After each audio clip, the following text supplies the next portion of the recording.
नमस्कार साथियों, ऐसे न्यूज़ में फिर से आपका स्वागत है और हमारे साथ युवा पीढ़ी है और युवा पीढ़ी से कुछ जानकारी लेंगे आध्यात्म के बारे में और समाज सुधार के बारे में और सनातन के बारे में। तो नमस्ते सर। सत साहब जी। सर ये जानना चाहते हैं कि सनातन धर्म के बारे में क्या चीज़ है, सनातन धर्म क्या है, उसके बारे में आप कुछ जानते हैं? सनातन धर्म के बारे में जहाँ तक हमने जाना है कि सनातन धर्म वो धर्म है जो हिंदू, मुस्लिम, सिख, ईसाई धर्मों का बंटवारा होने से पहले चल रहा था और जो शास्त्र अनुसार भक्ति करवाता था, जिसका वर्णन वेदों में है, तत्वदर्शी संत बताते हैं, वो सनातन धर्म है। क्या मानव धर्म और सनातन धर्म अलग है या एक ही है? जी, मानव धर्म का उद्देश्य मानव मात्र के कल्याण का है। जैसे मैं मनुष्य हूँ तो मेरा दूसरों के कल्याण के लिए भावना होनी चाहिए, लेकिन उससे मेरी मुक्ति नहीं होगी। मुक्ति के लिए सनातन धर्म का पालन करना होगा, जो शास्त्र अनुसार साधना है वो सनातन धर्म से मिलेगी। तो क्या सनातन धर्म मानव धर्म के अपोजिट है क्या?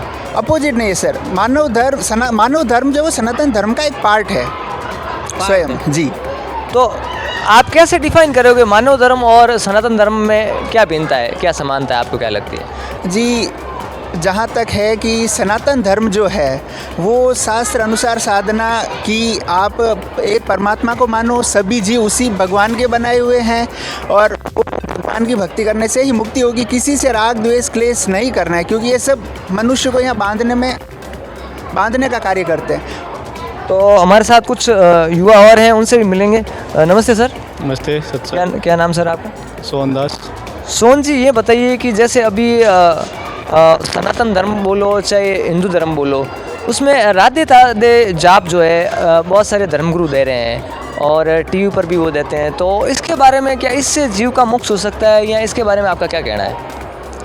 राधे राधे जो भी शब्द या जो मंत्र या गुरु दे रहे हैं वो न तो गीता जी में है और न किसी वेद में लिखे हुए हैं। ये केवल कृष्ण भगवान के जो मित्र है या सहपाठी कह सकते हैं राधे, उनका नाम लिया जा रहा है। तो राधे राधे कहने से न तो मोक्ष हो सकता है और न कोई शारीरिक, मानसिक या आर्थिक लाभ हो सकता है। तो क्या कहने से मोक्ष हो सकता है और शारीरिक, आर्थिक, मानसिक लाभ लोगों को हो सकता है?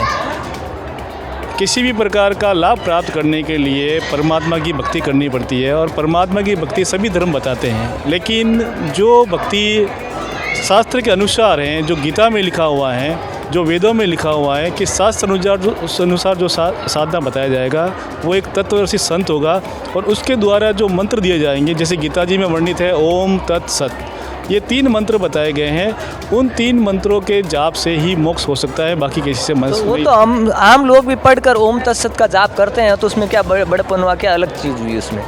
ओम तत् और सत, ओम जो है वो सबको मालूम है कि ओम कौन है, लेकिन तत् और सत जो है वो तत्व से संति बता सकता है। उसमें गुण रहस्य है कि वो तत् कौन है, वो सत कौन है।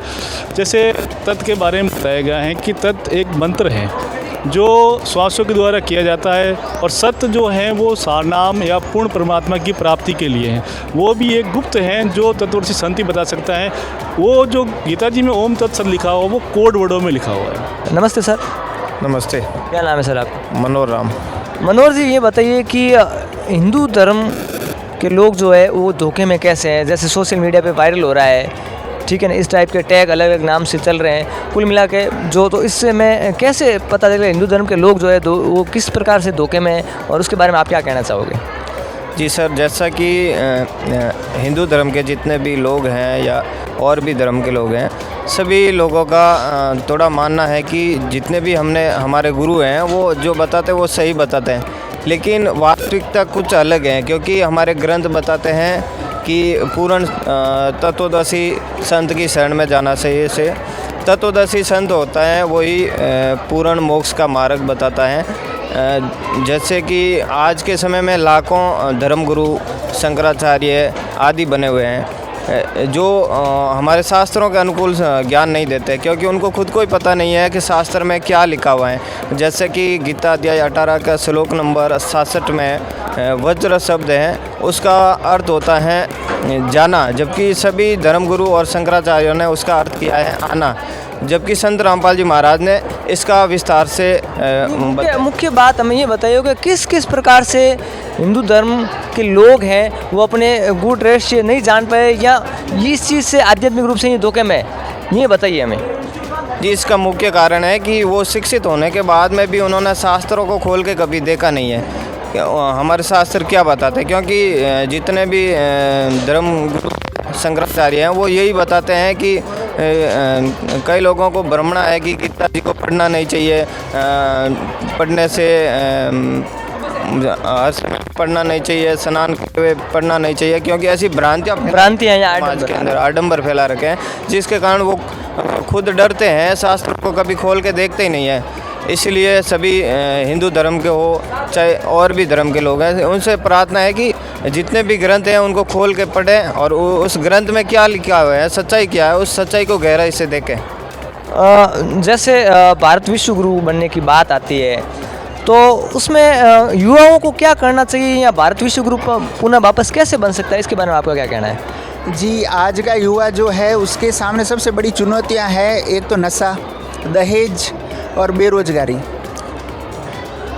तो सर अगर वो आज का युवा शास्त्र अनुसार साधना करे और जो अपन सनातन आप जो बता रहे थे उसके अनुसार अगर भक्ति करे तो वो नशे से दूर होगा, दहेज से दूर होगा, अन्य कुरीतियों से दूर होगा और उसकी जो इच्छाएं होती है, उसकी जो आवश्यकता होती है सीमित हो जाएगी कि वो अल्प खर्चे में भी अपना सारा सिस्टम समाप्त कर सकता है।